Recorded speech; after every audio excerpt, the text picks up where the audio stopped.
안녕하세요. 토끼 왕자입니다. 지난주에 재취업을 했다고 했었는데 어제 탈방에 올린 것처럼 갑자기 퇴사를 하게 됐습니다. 좀 문화 충격적인 일이 있었고요.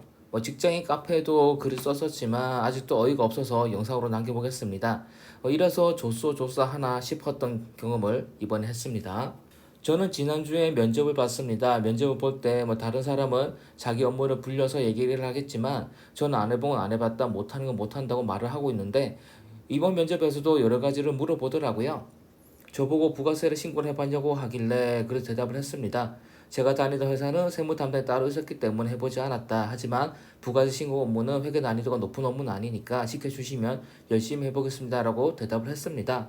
부가세를 질문했던 실무자가 나가고 나서 대표이사가 따로 저한테 여러 가지 물었고 저는 그에 맞게 대답을 했습니다. 그러더니 저를 되게 마음에 들어 했습니다. 자기 회사가 체계가 없는데 그런 거 잡아줬으면 한다고 하더라고요. 그래서 알겠다고 하고 면접을 끝마쳤죠. 저는 월급 받고 일하는 이상 회사에 피해를 끼쳐서는 안 된다고 생각을 하고 열심히 해야 한다고 생각을 합니다. 그리고 애초에 지원을 할 때도 제가 할 수 있는 업무보다도 낮은 곳으로 지원을 하고 있습니다. 이틀 만에 때려친 여기도 제가 봤을 때는 저의 능력으로 넉넉하게 할 수 있는 곳이라 생각해서 지원을 했던 거고요. 그럼에도 출근을 하면 여기 올인할 생각에 지난 주말까지 여러 가지 신변 정지를 미리 해뒀습니다.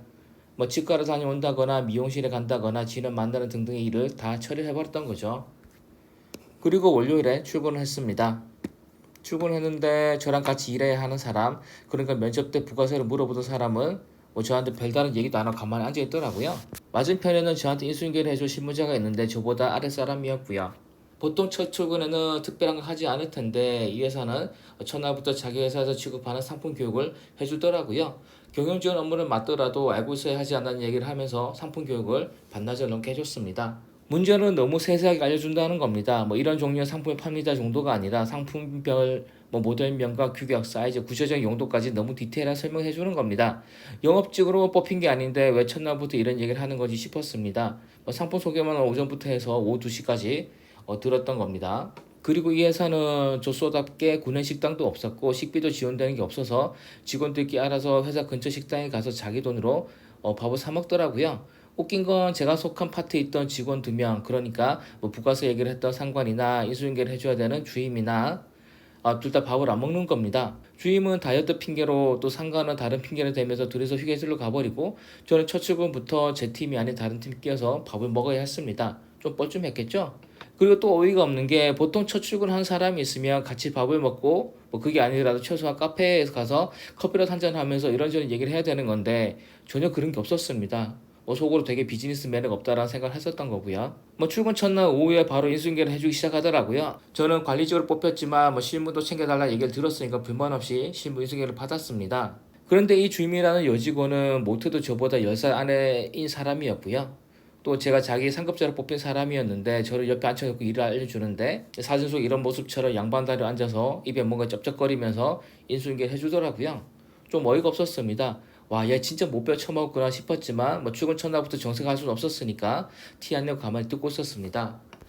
그리고 또 한 가지 짜증이 나는 거 이 주임이라는 애가 진짜 단순 기표만 처리하던 애더라고요. 알려주는 걸 듣고 제가 파고드는 질문하면 전혀 대답을 못 해주는 겁니다. 어제 입건된 거 오늘 세금 계산서를 발행해줘야 된다 이렇게 얘기해 주길래 그래서 제가 물었습니다. 그러면 만약 제가 어제 걸 오늘 처리 못하고 깜빡하고 내일로 하면 어떻게 되냐고 물었더니 대답을 못합니다. 그냥 무조건 오늘 해야 된다고 하더라고요. 사람이 깜빡할 수도 있지 않냐, 바쁘면 놓칠 수도 있지 않냐, 그럴 때는 어떻게 되냐 물었더니 대답을 못합니다. 아니 왜 놓치면 안 되는 건데 어떤 이슈가 생겨서 그러는 거냐, 회사 내부 이슈냐 아니면 무슨 회계 감사 때문에 그런 거냐 물었더니 전혀 대답을 못하고 그냥 놓치지 않게 집중해야 된다는 얘기밖에 안 하는 겁니다. 그래서 속으로 이건 진짜 아는 게 아무것도 없구나 싶었습니다. 그러니까 이제 이런 고등학교 졸업한 애들 데려다가 몇 달 가르쳐주면 문제없이 할 정도의 일을 그냥 그런 일을 할 뿐인 직원이었던 거죠. 그리고 거의 퇴근 시간 다 될 때까지 저를 내버려둔 상관은 퇴근 무렵이 돼서야 저보고 들어가다 말 한마디 하는 겁니다. 이것도 어이가 없는 게 제가 자기 밑에서 일하게 됐고 첫 출근이면 둘이서 얘기한 시간이 10분이라도 있어야 되지 않을까요? 그런데 그런 잠깐의 대화 시간도 전혀 없었고 심지어는 저한테 근로계약서 쓰자는 말도 안 하고 그냥 저를 퇴근시키는 겁니다. 그래서 별말 안 하고 군소리 없이 퇴근을 했고 그 다음 날인 화요일에도 일찍 출근했습니다. 9시가 출근이었지만 거의 8시 반쯤에는 가 있었고요. 30분에 일찍 출근해서 앉아서 전날 배운 거 복습하고 있었는데 다시 인수인계를 해주더라고요. 아까 얘기했던 그 개념 없는 직원이. 근데 이번에도 양반다리 하고 앉아서 초코바 같은 입에 처먹고 쩝쩝거리면서 얘기를 하는 겁니다. 저보다 10살은 넘게 어린 직원이 진짜 매너가 뭐 이딴 식일까요? 그리고 전날은 분명히 저한테 다이어트 한다고 저랑 점심도 안 먹었던 게 왜 초코바는 계속 입에 달고 사는 걸까요? 그래도 꼭 참고 일을 배웠습니다. 그런데 제가 몇 가지 질문하니 또 표정이 바뀌는 게 느껴집니다. 제가 업무를 깊게 물으면 대답을 못하고 회피를 하는 거고, 또 그때 느낀 건 당연히 아무것도 아는 게 없고 단순 기표만 처리하는 애구나라는 생각이었던 거고, 그리고 실무적인 몇 개 물었더니 그때는 오히려 저보고 이런 기초적인도 모르는 식의 반응을 하는 겁니다. 여러분도 또 회계를 알면 나쁠 게 없으니까 간단하게 설명을 드리면, 회계라는 건 회사 입출권 내역을 맞추는 거고, 그걸 바탕으로 회사의 뭐 자산이 얼마인지, 현금은 얼마인지, 뭐 매출은 얼마에, 뭐 장사를 해서 얼마 돈을 남기고 있는지를 체크를 하는 겁니다. 당연히 회사의 지출도 중요한데, 회사의 규모가 클수록 지출 내역도 당연히 상세한 기록을 하겠죠. 제가 이전에 다녔던 회사는 지출 계정만 300개가 넘어갑니다. 뭐 비용 계정이라고 하죠. 뭐 복리비는 어떻고 소모품비가 어떻고 이런 계정들이 300개가 넘어갑니다. 근데 이 회사는 20개 정도밖에 안 되는 회사였습니다. 예를 들어서 이전 회사는 뭐 소모품비도 소모성 소모품비, 영업용 소모품비, 뭐 직원용 소모품비, 그냥 소모품 기타 이런 식으로 나눴다면, 이 회사는 그냥 소모품비 이런 식으로 하나로만 퉁친 회사인 거죠. 당연히 이 회사가 그만큼 체계가 없다는 얘기가 되는 겁니다. 예를 들어서 직원에게 커피를 사주거나 직원에게 책을 사주거나 하면, 이 회사는 그냥 복리후생비 처리했지만, 이전 회사였던 그 대기업은 복리후생비 중에서 뭐 간식비인지 복리후생비 중에서 뭐 자기개발비인지 등등으로 세분화해서 관리를 하는 겁니다. 당연히 그렇게 세분화하면 할수록 비용 관리는 더 디테일하게 되는 거겠죠. 그리고 뭐 어떤 비용을 어떤 계정 처리할지는 회사 사정에 따라서 달라지는 겁니다. 뭐 예를 들어 직원에게 밥을 사줘 그거를 그냥 급여에 묻을 수도 있는 거고, 그냥 잡비로 처리할 수도 있는 거고, 아니면 복리후생비 묻을 수도 있는 거고, 그럼 뭐 그 계정을 어떻게 쓸지는 어느 정도까지는 그 회사의 재량에 달려 있는 겁니다. 직원이 회사 차를 타고 주차비가 나왔다면 이걸 차량 유지비로 할지, 아니면 뭐 여비 교통비 처리하는 것도 있을 거고, 뭐 한 달에 한두 건밖에 안 되는 곳이라면 굳이 그런 계정 쓰지 않고 그냥 잡비로 떨어버리는 것도 있겠죠. 그리고 이 직원이 이제 이 회사에 주차비 장사해보라고 해서 제가 계정을 물었습니다.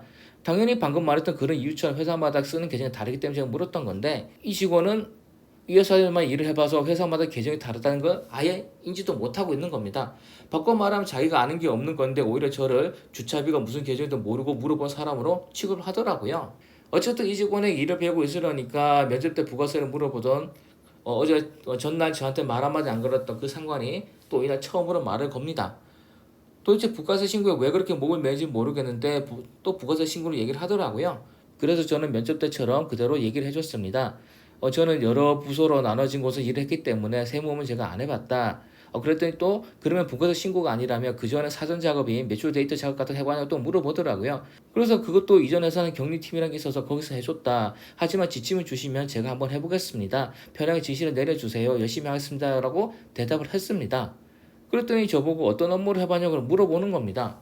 분명히 제가 면접 때도 얘기를 해줬던 건데 이번 또 얘기를 해줬습니다. 저는 결산 담당이었기 때문에 관리회계랑 회계감사랑 뭐 손익보고서 같은 걸 만들었습니다. 라고 얘기를 했습니다. 그랬더니 이해를 못하는 겁니다. 회계를 모르시는 분들은 이 내용이 무슨 말인지 이해가 안 될 수도 있겠지만, 좀 더 설명해드리면, 회계라고 하는 건 재무회계가 있고 관리회계가 있습니다. 단순히 어떤 회사의 매출과 비용 같은 걸 문제없이 기록하고 누락되지 않게 관리하는 부분이 바로 재무회계인 거고요. 또 그렇게 해서 만들어진 자료를 바탕으로 뭐 매출이 늘어나고 있는지, 또 매출이 늘어나고 있다면 왜 늘어나고 있는지, 어떤 매출이 늘어나고 있는지, 인건비가 줄어들고 있는지, 그렇다면 이유가 뭔지 등등 경영진들의 의사결정에 영향을 주는 그런 자료를 만드는 업무가 있습니다. 그게 바로 관리회계인 거고요. 당연히 이 관리회계라고 하는 것이 단순히 자료를 기록하는 이 재무회계보다는 상위 업무고 고급 회계입니다. 단순 기표 같은 거, 이런 재무회계 같은 거는 고등학교를 막 졸업한 애들도 데려다가 몇 달만 알려주면 문제없이 할 수 있는 거고요. 그러니까 그런 걸 해봤다고 해서 유세떡이 전혀 없는 겁니다. 오전에 배운 거 점심 땀 먹고 정리를 하고 있었습니다. 저는 일요일 배움이 하나도 안 빼고 정말 세세하게 메뉴를 만듭니다. 그래야 다음번에도 기억이 나는 거고, 또 제가 다른 사람에게 인수인계 해줄 때도 제가 만든 매뉴얼을 그대로 넘겨주면 훨씬 수월하게 인수인계가 되기 때문인데, 그렇게 일을 하고 있으니까 갑자기 대표이사가 저를 찾는다고 합니다. 사무실에 갔더니 정색을 하면서 저한테 한다는 소리가, 실무자들이 그러는데 뭐뭐 씨는 실무를 할 수준이 아니라고 하는데 정말 사실이에요 하면서 진짜 개정색을 하면서 얘기를 하더라고요. 순간 당황했습니다. 이게 무슨 소리지? 출근한 지 이틀밖에 안 됐고 실무 비운 건 5시간 정도였고 밥도 안 먹고 자료를 정리하고 있고 오히려 저는 속으로 실무 알려준 애가 전혀 아는 게 없다라는 생각을 하고 있었는데 됐든 저보고 갑자기 계정도 모르고 실무를 전혀 모르는 사람으로 물어보는 겁니다. 그러면서 저의 이력서 다시 꺼내서 제 앞에 들이밀면서 그딴 소리를 하는 겁니다. 저보고 여기는 회사지 일을 알려주는 그런 학원이 아니라고 하더라고요. 그러니까 뭐 무슨 일이 있었냐고 하면 제가 알아보니까 부가세 물어봤던 상관이 뭐 제가 했던 업무들, 관리계 같은 업무는 자기가 해보지도 않았으니까 전혀 몰랐던 거고, 그러니까 그런 싸그리 무시하고 그냥 제가 그냥 두리뭉실하게 변명한 사람 취급을 했던 겁니다. 인수인계 하던 여자애는 다른 회사는 여러 계정 쓴다는 지가 몰라놓고 지가 몰라서 그렇다 생각도 못하는 거고, 오히려 저를 회계 바보로 고자질을 했던 거죠. 그걸 듣고 대표란 사람이 쪼르르 저를 불러서 뭐라고 했던 거고요. 솔직히 문화 충격이었습니다. 입사 입도된 사람한테 그것도 저한테 별다른 말도 안 걸던 인간이 제가 편하게 시키세요 열심히 하겠습니다라고 말을 했는데도 됐든 고자질을 한다? 한 달이 된 것도 아니고 고작 이틀 만에 고자질을 한다? 또 저보다 직급이 낮은 그 어린 여자애도 지가 무식한 걸 모를 뿐만 아니라 개념도 없는지 저를 개정도 모르는 사람이라고 그대로 갖다 찌른다? 저보고 회사 체계를 잡아달라고 하던 대표가 또 그 직원들의 그런 말만 듣고 쪼르르 불러서 난리를 친다? 제 상식에서는 도저히 이해가 되지 않는 일이었습니다. 정상적인 회사라고 하면 자기 밑으로 입사한 직원에게 이것저것 알려주려고 하는 거고 또 지켜보려고 하는 거고 정말 문제가 있다면 좋게 따로 불러다가 물어보는 식으로 일을 진행할 겁니다. 입사 3개월은 수습이라서 언제든지 자를 수가 있는 건데 그런 걸 아는 사람이 이틀 만에 대표이사한테 제보를 했다는 건 이건 아무렇지도 않게 저희 인생을 망치겠다는 거죠. 그리고 정상적인 회사라면 이투된 직원을 기존 직원이 씹어대면 그 직원을 말리고 지켜보자고 하는 거지 이렇게 불러다가 내뜸 이력서까지 들이밀면서 여기가 학원이냐 소리는 안 할 겁니다. 더 충격적인 건 제가 출근 첫날에 이미 큰 공을 세웠다는 겁니다. 이 회사는 조수어 중에 조수어라서 직원 식당도 없는 거고 월급을 줄 때 식비 처리도 안 해주는 곳입니다. 근데 같은 돈을 주더라도 식비 명목으로 돈을 주게 되면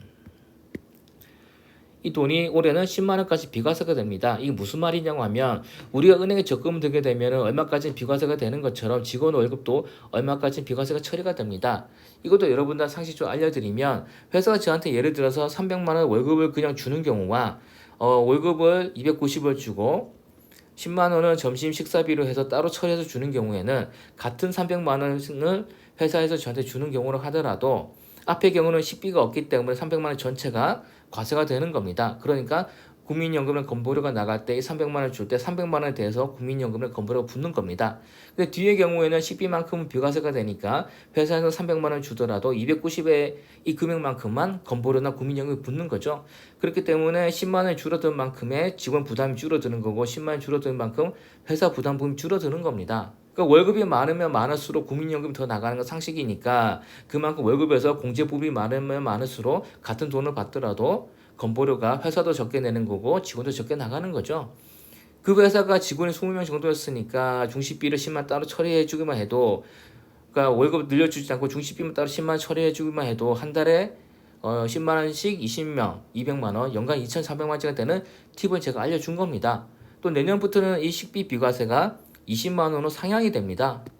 이 얘기는 직원의 월급을 줄 때 식비라는 명목으로 만들면 한 달에 400만 원, 20명이니까 400만 원, 1년에 4,800만 원치 비과세 금액을 제가 출근 첫날에 바로 제안을 했던 거죠. 기초가 없는 회사라서 이런 것도 모르고 있었고 그래서 제가 말을 해줬던 거고 퇴근할 때까지만 해도 상당히 대표가 좋아했습니다. 그런데 그 다음날 바로 저를 불러서 신무도 모르는 사람이 물어보는 건 이건 제가 쌍욕이라도 나올 수밖에 없는 상황이 아닐까요? 일단 저희 항변을 하고 자리에 돌아왔는데 이 두 여직원이 또 조용히 있습니다. 지들이 대놓고 저를 담궈놓고 뻔뻔하게 있더라고요. 이 여자가 정말 근본이 없다고 느껴졌는 게 일단 자리 배치를 설명해 드리면 테이블이 이렇게 있고 이렇게 있습니다. 제 자리는 여기였고 제 앞에 고자질을 했던 그 양반들을 했던 그 여직원 또 이쪽 가운데에 저한테 부가가치세를 난리쳤던 부장이 있었고요. 또 제 바로 뒤에 또 다른 팀 여직원이 있었습니다.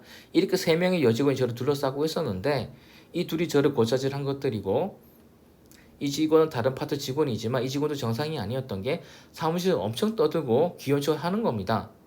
제가 뭐 티는 안 냈지만 너무 심하게 귀여운 척을 하는 겁니다. 또 시끄럽게 떠들었고요. 그 다들 자기보다 상급자의 연장자인데도 쌩까고 제일 시끄럽게 떠들었던 거고 한없도 여기까지 계속 관종인 것처럼 귀염 떠는 말도 쓰더라고요. 그러다가 누가 뭐라도 시키게 되면 혼자서 시발시발 거리는 겁니다. 문제는 이 세 직원이 똘똘 뭉쳤다는 겁니다. 이 두 명의 여직원은 같은 직급에 나이도 비슷하니까 그렇다고 쳐도 이들을 관리 감독해야 될 이 부장이랑 이 여직원까지 뭉치는 건 좀 문제가 있는 거죠. 그러니까 제자리에는 전임자의 자료나 서류가 있었는데 얼핏 듣기로는 그 전임자는 여자였는데 한 달 정도 일하다 그만뒀다고 합니다. 대충 감이 오지 않으십니까?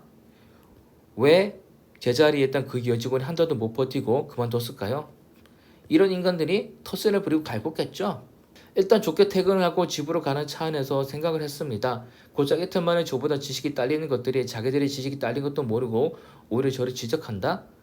그리고 그 바로 대표에게 고자질한다? 그러면서 제가 잘릴 수도 있다는 걸 뻔히 알면서도 그런 거 쌩까고 뻔뻔하게 제가 주거 말고 쌩까고 고자질을 한다?